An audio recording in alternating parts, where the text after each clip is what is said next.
Hello guys, welcome once again to Think Tank TV. Now, just a few days ago, I was just thinking, what is it in this Asuro Rock that whenever a person steps into the Asuro Rock, it seems as though, regardless of all the good plans they had, all the good wishes they have, they lack the ability to give the people the dividend of democracy.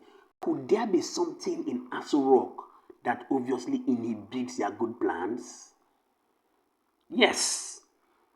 In the midst of this, just yesterday, I sent a message directly to Sowore, the convener of the revolution now that has been spearheading most of the protests in Nigeria, and I said to him, see, I'd like to say a big thank you for all the constructive criticisms to the government of the day.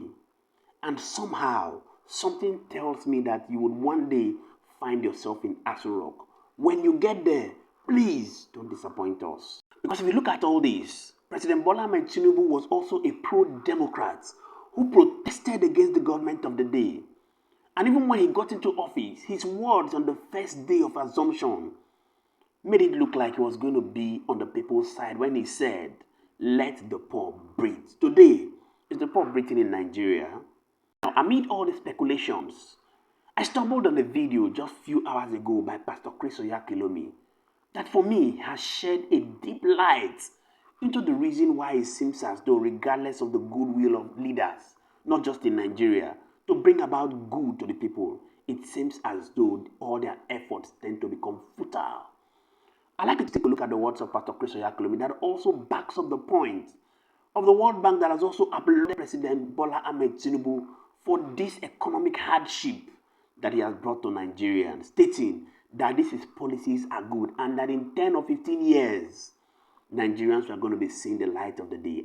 But before I do that, I'd like us to jump right into the National Assembly to see the words of an erudite senator who also spoke truth to power to President Bola Ahmed Tinubu. In his words, he said to President Bola Ahmed Tinubu, he said, listen, the truth is that Nigeria is right now on life support, and all these your policies is obviously going to be taking the oxygen of the nostrils of Nigerians.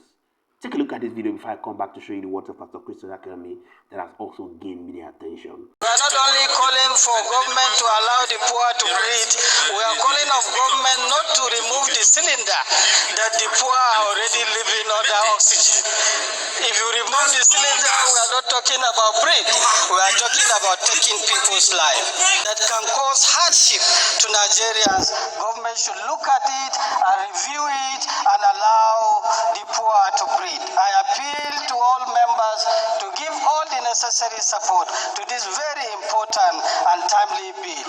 Thank you, Mr. Speaker, and I believe that since this motion is sponsored by all members of this House that comprises of all political parties, a lot of members of this House, 101 members, 111 members in this House signed to support this motion. I believe they are speaking for their constituents. If there is any member that believes his constituents want the fuel price to keep on increasing, Leader, I think you are going out of context. Thank you, Mr. Speaker. God bless you all. You've seen it for yourself. Now let's jump right into the words of Pastor Chris Oyakhilome that for me makes a whole lot of sense.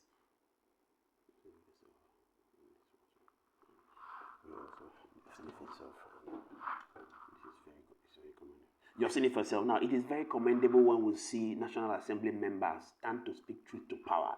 Now, let's jump right into the words of Pastor Chris Oyakhilome that makes a whole lot of sense regarding the hardship the Nigerian people are facing. That for me makes a whole lot of sense to unveil the reason why Nigerians are facing this hardship. Don't go anywhere. I'll be coming back to give you my own thoughts about it.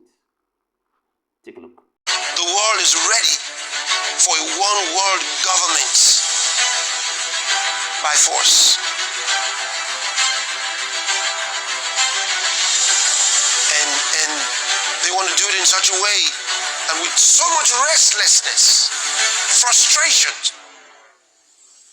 This is following Albert Pike's recommendation. Let me give you a part of his statement in Albert Pike's 3 words. How to foment the third one. the Third World War. He says the war must be conducted in such a way that Islam and political Zionism mutually destroy each other. But that's not the most important part. The most important part is this. It says, because that's on the one side. It says, meanwhile, the other nations, once more divided on this issue, will be constrained to fight to the point of complete physical, moral, spiritual, and economical exhaustion. That's the point. The intention to bring the world into complete physical, moral, spiritual, and economical exhaustion. Then when the world is in that state, it says, we shall unleash the nihilists and the atheists, and we shall provoke a formidable social cataclysm, which in all its horror will show clearly to the nations the effect of absolute atheism, origin of savagery, and of most bloody turmoil. Then everywhere, the citizens obliged to defend themselves against the world minority of revolutionaries will exterminate those destroyers of civilization, and the multitude, disillusioned with Christianity, whose deistic spirits will from that moment be without compass or direction, anxious for an ideal, but without knowing where to render its adoration, will receive the true light through the universal manifestation of the pure doctrine of Lucifer, brought finally out in the public view. Can you see it? It's about the Luciferian plan. So get the whole world in turmoil. Make the world a restless place.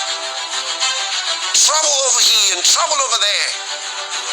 So if you look at it, you understand what's happening. Whether it's in the schools, in the government, in the media, it doesn't matter. Look at it again. It says, complete physical, moral, spiritual, and economical exhaustion. So from all sides, restlessness. No wonder Jesus said, "Cheer, I have overcome the world." Jesus says, "I give you peace that no man can give to you." So in the midst of the turmoil, we actually have peace. They don't have it, but we do. So the turmoil that Abba Pike recommended is not happening to us at all. We are very much at rest. You've said it for yourself. Now, you may not agree with this, but the truth is that recall that President Jonathan was so quick to leave office when he went ahead to also unveil that perhaps there is something in Asuro Rock that influences people against their wish. And I also began to wonder, amid the sufferings Nigerians are going through, the World Bank just applauded President Bola Ahmed Tinubu, stating that his policies are in the right direction. Analysts have come out to say that most of the time the World Bank goes ahead to advise nations on the way forward.